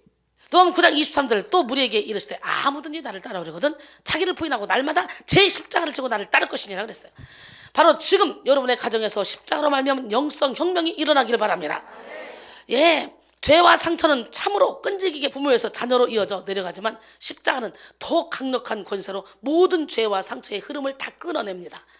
십자가 정신으로 가정 안에서 영성 혁명을 이룬 유다는 결국 아버지 야곱으로부터 그 누구보다도 큰 인정과 축복을 받았습니다. 창세기 49장에는 야곱이 12아들을 축복하는 말씀들이 있습니다. 야곱은 유다를 다음과 같이 축복했어요. 창세기 49장 8절로 10절 유다야 너는 내 형제의 찬송이 될지라 내 손이 내 원수의 목을 잡을 것이요 내 아버지의 아들들이 내 앞에 절하리로다. 유다는 사자 새끼로다. 내 아들아 너는 움킨 것을 찢고 올라갔도다. 그가 엎드리고 웅크림이 수사자 같고 암사자 같으니 누가 그를 범할 수 있으랴. 규가 유다를 떠나지 아니하며 통치자의 지팡이가 그 발 사이에서 떠나지 아니하기를 실로가 오시기까지 이르리니 그에게 모든 백성이 복종하리로다. 아브라함, 이삭, 야곱에 이어 믿음의 조상으로 누구? 우리 보통 보면 요셉 같지 않아요? 요셉 같잖아요. 요셉이 축복해주고 사랑받고 막 그랬잖아요. 요셉이 어딜 가든지 형통하고 코람되어 삶을 살았고. 그래서 언뜻 보면 야곱에 이어서 믿음의 조상으로 하나님은 요셉을 세웠을 거라 생각하지만 요셉이 아니에요. 유다를 세우셨어요. 레아에게서 난 세 아들 밀어내고 네 번째 아들 유다. 많은 사람들이 요셉이 혈통을 이어받은 줄 알고 있지만 유다가 혈통을 이어받았습니다. 할렐루야. 마태복음 1장 1절로 3절 보니까 아브라함과 다윗의 자손 예수 그리스도의 계보라. 아브라함이 이삭을 낳고 이삭은 야곱을 낳고 야곱은 유다와 그 형제들을 낳고 유다는 다말에게서 베레스와 세라를 낳고. 보면 유다는 며느리한테서. 그가 우리 예수님의 족보 아주 더럽습니다. 참 신기해요. 여러분 처음에 결혼하면 남편이 바람피면 절대로 안 살아. 다른 건 다 용서해도 그건 용서 못하죠. 그죠? 절대로 못 살아. 그러죠? 근데요 은혜 안에 쑥 들어보면 불쌍히 여겨져. 부부가 천국에 갔대요. 근데요 한 사람씩 면접을 보러 가는데 바람 한 번 필 때마다 드득 미싱으로 한 번 박더래요. 남편이 들어갔는데 3번을 박더래요. 드르륵 드르륵 드르륵. 저 새끼 3번이나 바람 폈어. 저게 나 몰래 3번을 바람 폈네. 그 다음에 아내가 들어갔는데 드르륵 드르륵 드르륵 드르륵 드르륵 드르륵 드르륵 드르륵 드르륵 끝나지가 않더래요. 아브라함, 이삭, 야곱에 이어 이렇게 믿음의 조상으로 유다가 딱 서게 되죠. 찬송가 341장 십자가를 내가 지고는 영국 헨리 프란시스 라이트 목사가 지은 찬송시인데요. 이 찬양의 가사는 십자가를 내가 지고 주를 따라갑니다. 이제부터 예수로만 나의 보배 삼겠네. 세상에서 부귀 영화 모두 잃어버려도 주의 평안 내가 받고 영생 복을 받겠네. 이런 가사입니다. 라이트 목사는 일찍이 부모님을 잃고 고아원에서 자라서요. 폐병과 천식으로 시달림을 받으면서도 자신이 아파서 아무것도 못한다는 열등감에 시달리지 않고 열심히 복음을 전했습니다. 그는 바닷가의 억센 어부들을 상대로 전도하다가 죽기 직전 평화와 기쁨이란 말을 남기고 죽었습니다. 라이트 목사는 가난 때문에 많은 고생을 했음에도 불구하고 세상에서 부귀 영화를 모두 잃어버려도 주의 평안 내가 받고 영생복을 얻겠네 라고 고백했어요. 그리고 세상 사람들에게 무시를 받고 핍박을 당해도 주님이 사랑하면 무엇이 걱정이냐고 당당하게 외쳤습니다. 할렐루야. 라이트 목사의 환경을 보면 낙담할 수밖에 없고 열등감에 빠질 수밖에 없는 환경이죠. 하지만 그는 환경을 뚫는 큰 믿음을 가지고 있었어요.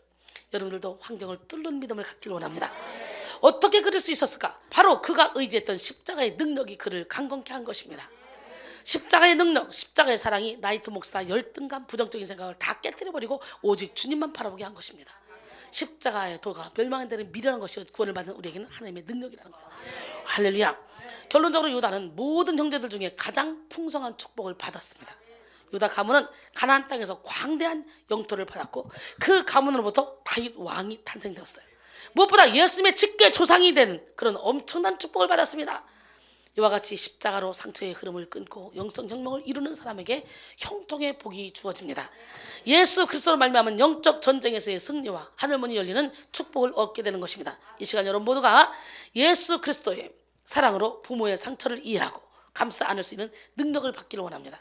부모가 부모에게 물려받은 상처를 치료받고 모든 가정의 결박을 끊어 가정에서 이루어지는 영성혁명을 이루시는 기적의 주인공이 되기를 바랍니다. 부모가 부모에게 물려받은 상처 치유. 여러분 제가 얘기했지만 인간은 누구나 다 죄 중에 태어나기 때문에요. 죄를 지을 수밖에 없어요. 아무리 부모라도 부모가 목사라도 영적으로 완전히 거듭나지 않으면 육신의 정욕을 쫓아갈 수밖에 없고 사단의 도구로 쓰임받을 수밖에 없어요. 그렇기 때문에 어떻게 저 사람을 저럴 수 있냐 그러지 말고 먼저 깨달은 내가 그 사람을 불쌍한 마음으로 품고 사랑으로 품어서 빛을 발하면 그 사람도 변하게 되는 역사가 일어나. 그래서 먼저 내가 변하면 돼. 할렐루야. 오늘 다시 한번 여러분이 주인 삼은 모든 거 내려놓읍시다. 하나님 내가 주인 삼은 건 뭡니까? 다시 한번 내려놓으시고요. 모든 사람이 죄인이라는 걸 인정하시고 내 아내도 내 남편도 내 부모도 다 죄인이라는 걸 인정하시고요. 어떻게 그럴 수 있어? 여기서 이제 바꾸세요. 그럴 수 있지. 먼저 알은 내가 용서하고 사랑으로 품어줘야지. 할렐루야. 내가 주인 삼은 모든 것 내려놓고 내 주 되신 주 앞에 나가 내가 사랑했던 모든 것 내려놓고 주님만 사랑해. 내가 주인 삼은 모든 것 내려놓고 내 주 되신 주 앞에 나가 내가 사랑했던 모든 것 내려놓고 주님만 사랑해. 주 사랑 거친 풍랑에도 깊은 바다처럼 나를 잠잠케 해. 주 사랑 내 영혼의 반석 그 사랑 위에 서리. 주 사랑 거친 풍랑에도 깊은 바다처럼 나를 잠잠케 해. 주 사랑 내 영혼의 반석 그 사랑 위에 서리. 여러분이 주인 삼은 모든 걸 내려놓고 예수님을 주인 삼고 그 사랑 위에 서기만 하면요 용서되지 못할 사람 없고 이해되지 못할 사람 있고 다 용서가 되고 이해가 됩니다. 신경전 할 필요도 없어요. 하나님께 완전히 맡겨드리면 돼요. 그냥 하나님 앞에 온전히 서기만 하면 365일 어떤 환경이 내 앞에 펼쳐진다 할지라도 그 문제가 아무리 크다 할지라도 문제 해결자 되신 주님이 한번 손 딱 대는 순간 끝나버려. 오늘 이 시간에 여러분의 배우자가 여러분의 자녀들이 막 속을 썩이고 문제를 일으킨다 할지라도 여러분 성령의 불을 세게 받아서 그 영이 이 자녀들께까지 가정까지 확 미친다면 가정에 있는 부모들이 자녀들이 변화가 되는 역사가 일어나. 어떨 때는요 여기서 기도를 받는데 갑자기 축사를 받고 예배드리고 그리고 집에를 갔는데 신랑이 불 받아가지고 난리가 난 거예요. 언제 그렇게 됐나 싶었는데 축사를 받고 어둠이 떠나갈 때 갑자기 집에 잠자고 있던 체육 선생님들 신랑이 잠자고 있던 신랑이 저야 불이야 불불 그러고 불 받아가지고 벌떡 일어나가지고 막 가보니까 막 신랑이 울면서 기도하고 있는 거예요. 예수 믿은 지 6개월밖에 안 되는데 각시가 와서 여기서 축사 받다가 성령의 불을 받으니까 집안을 묶는 결박이 풀어지면서 신랑을 묶는 결박이 확 풀어지면서 오늘 막 그런 역사가 일어나야 돼. 보세요. 제가 혼자 하나님 앞에 완전히 사로잡히니까 우리 자녀들, 우리 남편, 뭐 우리 가족들이 막 미친듯이 영적 훈련 받지 않아도 영적 훈련 받은 사람보다 더 성화가 돼 있어. 너무 신기하잖아요. 예, 나만 바뀌면 모든 게 다 바뀌어. 날마다 죽어라 죽어라 아멘. 죽어야 돼. 우리 이제 가야 할 그 길은 천국 가기 위하여 가는 길 나를 위해 죽으신 예수님 때문에 구원받기 위하여 가는 길 날마다 죽어라 날마다 죽어라 죽어라 나를 위해 죽으신 예수님 때문에 날마다 죽어라 죽어라 우리 이제 가야 할 그 길은 은혜 받기 위하여 가는 길 나를 위해 죽으신 예수님 때문에 십자가에 못 박고 가는 길 날마다 전하라 날마다 전하라 전하라 나를 구원하신 예수님 때문에 날마다 전하라 전하라 우리 이제 가야 할 그 길은 진리를 위하여 가는 길 나를 위해 죽으신 예수님 때문에 복음을 전하러 가는 길 날마다 외쳐라 날마다 외쳐라 외쳐라 나를 구원하신 예수님 때문에 날마다 외쳐라 외쳐라 우리 이제 가야 할 그 길은 영혼들을 위하여 가는 길 나를 위해 죽으신 예수님 때문에 생명을 위하여 가는 길 나팔을 불어라 나팔을 불어라 불어라 나를 구원하신 예수님 때문에 나팔을 불어라 불어라 날마다 죽어라 날마다 죽어라 죽어라 나를 위해 죽으신 예수님 때문에 날마다 죽어라 죽어라 우리 이제 가야 할 그 길은 천국 가기 위하여 가는 길 나를 위해 죽으신 예수님 때문에 구원받기 위하여 가는 길 날마다 죽어라 날마다 죽어라 죽어라 나를 위해 죽으신 예수님 때문에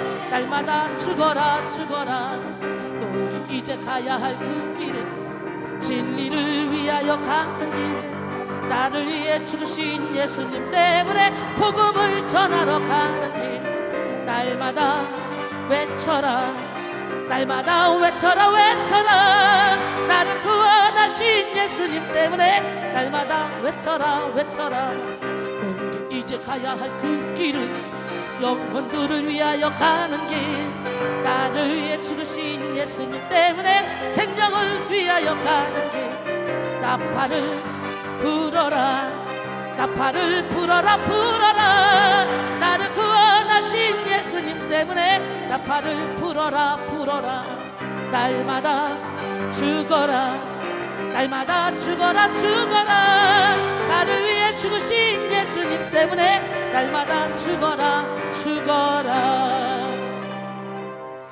하나님의 이 땅에 떨어져 죽지 않으면 하나 그대로 있지만 죽으면 많은 열매를 맺습니다. 오늘 나는 여러분 한 사람 한 사람이 죽어짐으로 많은 열매를 맺기를 원해요. 우리 싹트네 한번 해볼까요? 싹트네 내 마음의 싹트네 싹터요 내 마음의 사랑이 쑥 밀려오는 파도처럼 내 마음의 사랑이 쑥 싹트네 싹터요 내 마음의 사랑이 쑥 싹트네 싹터요 내 마음의 감사가 쑥 싹트네 싹터요 내 마음의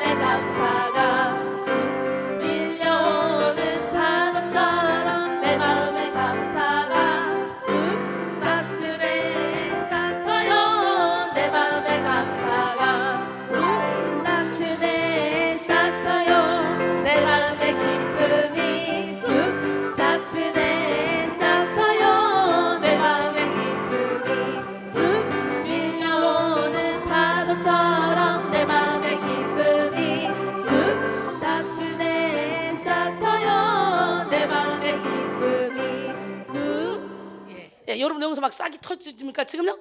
싹이 나와요? 막 뚫고 나와야 돼요. 뚫고. 예. 그래서 저처럼 이렇게 행복하게 살아야 돼요. 진리안의 자유 가운데 기쁘게 즐겁게 행복하게 사는 우리 모두가 되기를 원해요. 예, 오늘 이 시간에도 하나님은 불꽃 같은 눈동자로 여러분을 지켜보시면서 여러분에게 은혜 베푸시기 원하시고, 여러분의 능력 주시기 원하시고, 여러분의 평강 주시기 원하시고, 여러분의 각종 은사를 주시기 원하셔. 지혜 은사, 지식의 은사, 믿음의 은사, 신유의 은사, 능력 경험의 은사, 영분별의 은사, 예언함의 은사, 각종 방언만 하면서 방언들 통역하면서 사랑, 일하고 화평인데 자비양선, 충성은 절제의 은사. 할렐루야. 예, 그 기적의 하나님, 능력의 하나님, 살아계신 하나님, 멋쟁이 하나님은요 오늘 이 시간에도 이 자리에서 일하고 계셔. 이제 연계가 열리는 우리 수민이나 제식이나 이제 보세요. 조금 있으면 막 간증이 막 나옵니다. 눈 뜨고 그냥 환상을 봅니다. 눈 뜨고 하나님이 일하시는 것을 눈 뜨고 봅니다. 예, 나는 아무것도 아닌데 나를 통해 일하시는 하나님은 정말 멋쟁입니다. 그 멋쟁이 하나님을 여러분 만나야 될 거 아니에요? 예, 여러분 이미 주는 그리스도시요 살아계신 하나님의 아들이라고 고백한 순간부터 하나님이 여러분에게 천국의 열쇠를 주셨어. 뭘 주셨어? 그 천국의 열쇠 가지고 뭐 합니까? 어딨어? 네가 땅에서 매면 하늘에 매일 것이고 땅에서 풀면 풀린다 그랬는데 천국의 열쇠를 어디다 받아가지고 그냥 어디다 박아놨지. 지금 하도 안 써서 다 녹슬었지. 오늘 꺼집어내서 빨리 가로 써야지. 예, 예수님이 부활하신 후에 저녁 때에 제자들 찾아갔어요. 성령을 받으라. 숨을 내쉬면서 성령을 받아라. 너희가 누구의 죄든지 사하면 사해질 것이요 누구의 죄든지 그대로 두면 그대로 있으리라. 이렇게 말씀하셨어. 그렇기 때문에 성령의 충만함을 받으면 예수님의 능력이 내 능력이 되는 거예요. 예수님의 기적이 내 기적이 되는 거예요. 예수님의 치유가 내 치유가 되는 거예요. 믿으십니까? 예, 오늘 주님의 십자가를 의지하며 여러분의 모든 육신의 정욕, 안목의 정욕을 십자가에 딱 못 박으시고 주님의 능력이 여러분의 능력이 되기를 원합니다. 주님이 결박당하실 때, 주님이 결박당하실 때에 나의 마음 괴로웠고, 주님이 매맞고 능력 당하실 때 나 어찌할 줄을 몰랐으며, 주님이 채찍으로 맞으실 때 내 눈에 눈물이 고여 흐름이여, 주님이 못 박힐 때 내가 흔들림이여 내 눈에서 오열의 파도가 넘치며 나의 마음 걷잡을 수 없어라. 그의 아픔이 내 아픔이요 그의 죽음이 내 죽음이라. 그러기에 그의 부활도 내 부활이네. 그러기에 그의 부활도 내 부활이네. 주님이 채찍으로 맞으실 때 내 눈에 눈물이 고여 흐르며, 주님이 못 박힐 때 내가 흔들림이여 내 눈에서 오열의 파도가 넘치며 나의 마음 걷잡을 수 없어라. 그의 아픔이 내 아픔이요 그의 죽음이 내 죽음이라. 그러기에 그의 능력도 내 능력이네. 그러기에 그의 치료도 내 치료이네. 그러기에 그의 생명도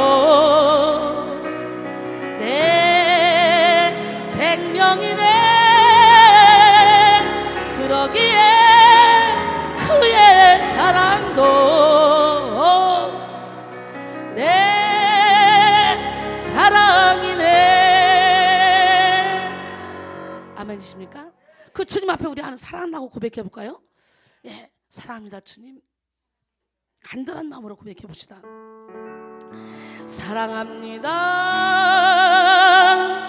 나의 예수님, 사랑합니다 아주 많이요, 사랑합니다 나의 예수님, 사랑합니다 그것뿐이에요. 사랑한다 아들아, 내가 너를 잘 아노라. 사랑한다 내 딸아, 내게 축복 더하리라. 사랑합니다 나의 예수님, 사랑합니다 아주 많이요. 아멘. 나를 사랑한 자들이 나의 사랑을 입어 나를 간절히 찾는 자들이 나를 만나게 하신 주님, 오늘 이 시간에 우리가 주님을 찾고 또 찾습니다. 강력한 성령의 기름을 부어주시고 어제나 오늘나 영원토록 동일하신 그 주님을 온몸으로 체험하게 도와주시옵소서. 사랑한다 아들아, 내가 너를 잘 아노라. 사랑한다 내 딸아, 내게 축복 더하리라. 전기야 주보혈이 내 영을 새롭게 하시네. 전기야 주보혈이 내 영을 새롭게 하네. 보혈을 지나갑시다. 보혈을 지나 하나님 품으로, 보혈을 지나 아버지 품으로, 보혈을 지나 하나님 품으로 한 걸음씩 나가네. 아멘. 존귀한 주보혈이 오늘 바로 우리의 영혼을 새롭게 하리라. 각종 중독에서 해방되게 만들어 주시리라. 존귀한 주보혈이, 존귀한 주보혈이 내 영을 새롭게 하네. 하나님께로 더 가까이 갑니다.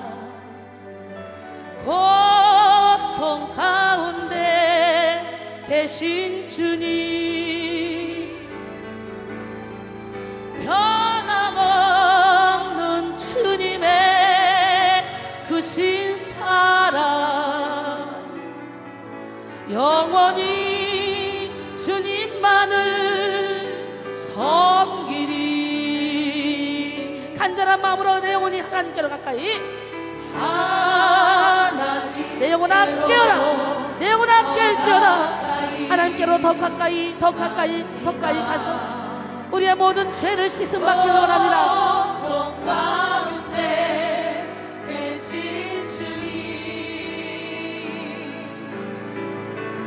변함없는 주님의 그 신사랑,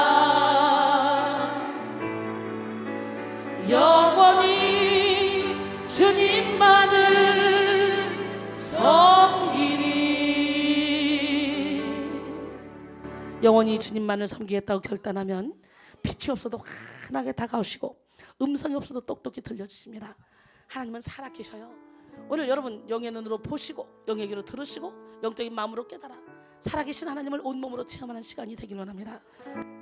빛이 없어도 환하게 다가오시는 주 예수 나의 당신이여 음성이 없어도 똑똑히 들려주시는 주 예수 나의 당신이여 당신이 계심으로 나도 있고 당신의 노래가 머물므로 나는 부를 수 있어요 주여 꽃처럼 향기 나는 나의 생활이 아니어도 나는 당신이 좋을 수밖에 없어요 주 예수 나의 당신이여 이렇게 고백하는 자에게 사랑을 너에게 주노라 평안을 너에게 주노라 능력을 너에게 주노라 치료를 너에게 주노라 세상이 줄 수 없는 세상이 알 수도 없는 치료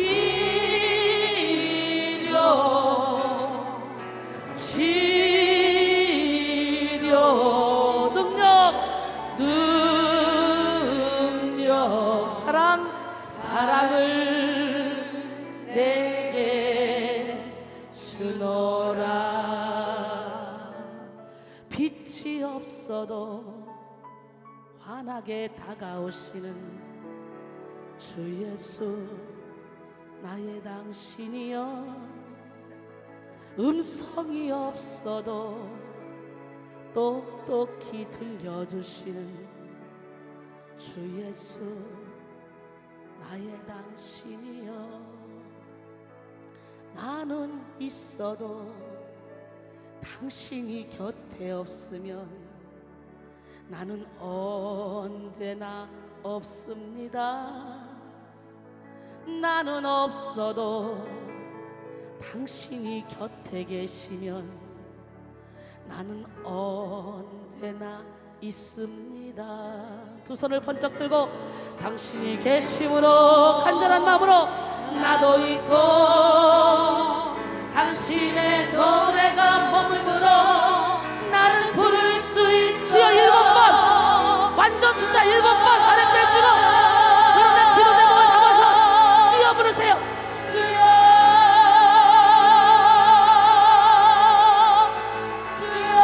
아시지요 나의 연약함을 아시지요 나의 부족함을 아시지요 아버지 나의 기도를 들어주세요 간절한 마음으로 주님을 찾고 찾습니다 주여 꽃처럼 향기 나는 나의 생활이 아니어도 나는 당신이 좋을 수밖에 없어요 주 예수 나의 당신이여 이렇게 고백하는 자에게 주님이 주시는 파도 같은 사랑은 내 작은 가슴에 흘러 넘쳐요 주님이 주시는 솟아나는 기쁨은 내 작은 가슴에 샘물처럼 솟아요 생각하면 할수록 기도하면 할수록 두 눈가에 눈물이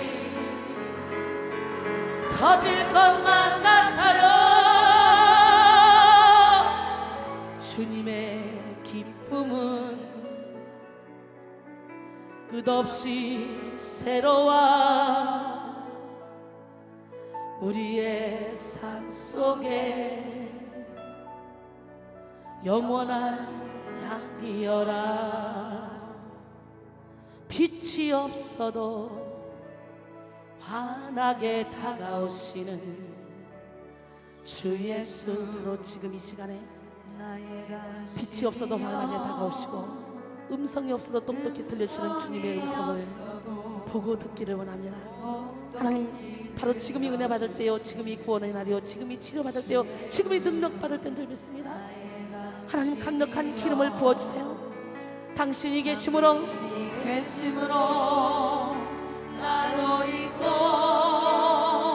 당신의 노래. 여러분의 기도 제목을 다 담아서 주여 7번 부르고 통성으로 기도합니다.